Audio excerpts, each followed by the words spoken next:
ठीक, आगे हमें क्या पढ़ना है? मोललता यानी मोलैलिटी।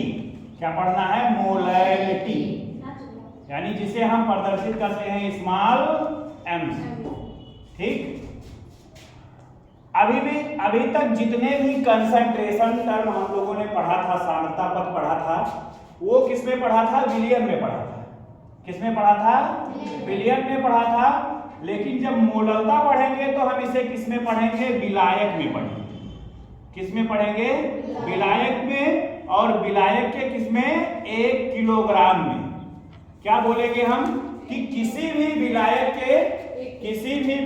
के 1 किलोग्राम में उपस्थित विलेय के मोलों की संख्या को ही क्या कहते हैं? मोललता कहते हैं।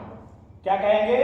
विलायक के 1 किलोग्राम में उपस्थित विलेय के मोलों की संख्या को क्या कहते हैं? मोललता कहते हैं। तो लिखेंगे, लिखो, किसी विलायक के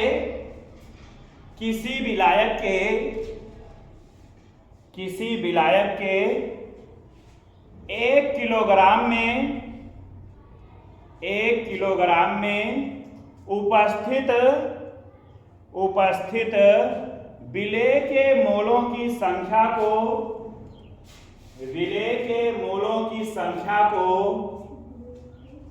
विलेय के मोलों की संख्या को मोललता कहते हैं।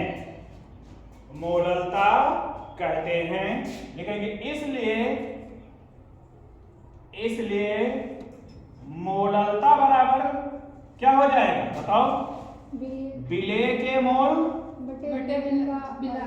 विलेय के मोल बटे विलायक का, हाँ, विलायक का क्या हो जाएगा? द्रव्यमान। ठीक है, बटे विलायक का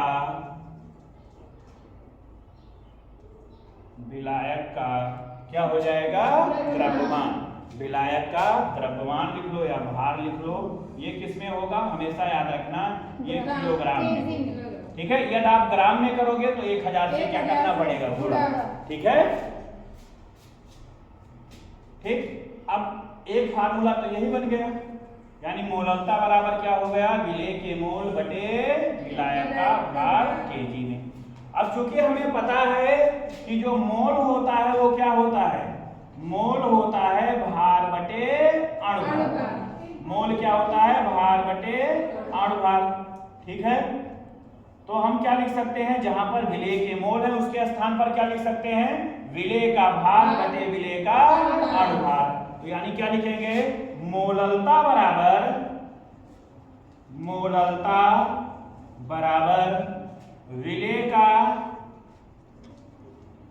विलेय का भार।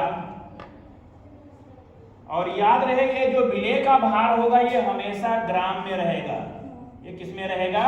ग्राम में, बटे क्या हो जाएगा? विलेय का अणुभार। विलेय का अणुभार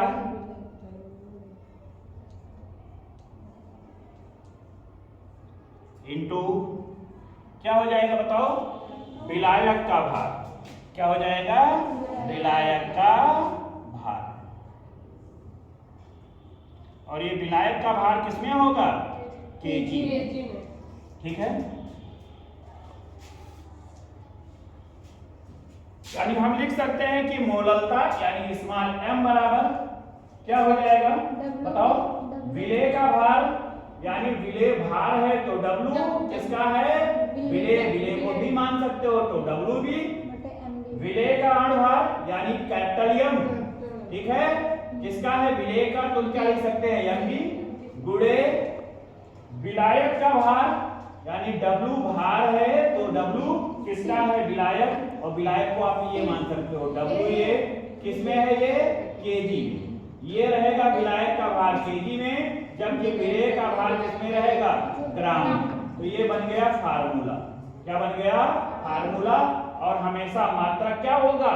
मोल प्रति किलोग्राम। मात्रक इसका क्या बनेगा? मोल प्रति किलोग्राम। ठीक है, तो हमेशा याद रखना है मोललता यानी स्मॉल m क्या होता है? विलेय के मोल बटे विलायक का भार होगा। ठीक है। जितना भी कंसंट्रेशन टर्म हम पढ़े हैं, जितने सांद्रता के पद पढ़े हैं अभी तक, वो सब किसमें था? बिलियन में था। लेकिन जब मोललता निकालेंगे तो किसमें निकालेंगे? विलायक में। किसमें निकालेंगे? विलायक में। और क्या लिखेंगे? विलेय के मोल बटे विलायक का भार। ठीक है। मोल हम जानते हैं किसके बराबर होता है? भार बटे अणुभार के बराबर होता है। इसलिए मोललता बराबर क्या हो जाएगा?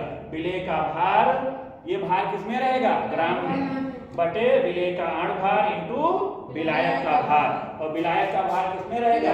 किलोग्राम में। अगर आप इसको ग्राम में लोगे, ग्राम किलोग्राम को ग्राम में बदलने के लिए क्या करना पड़ेगा? 1000 से भाग करना पड़ेगा। और ये भाग ऊपर जाके क्या हो जाएगा? मल्टीप्लाई हो जाएगा। ऊपर जाके क्या हो जाएगा?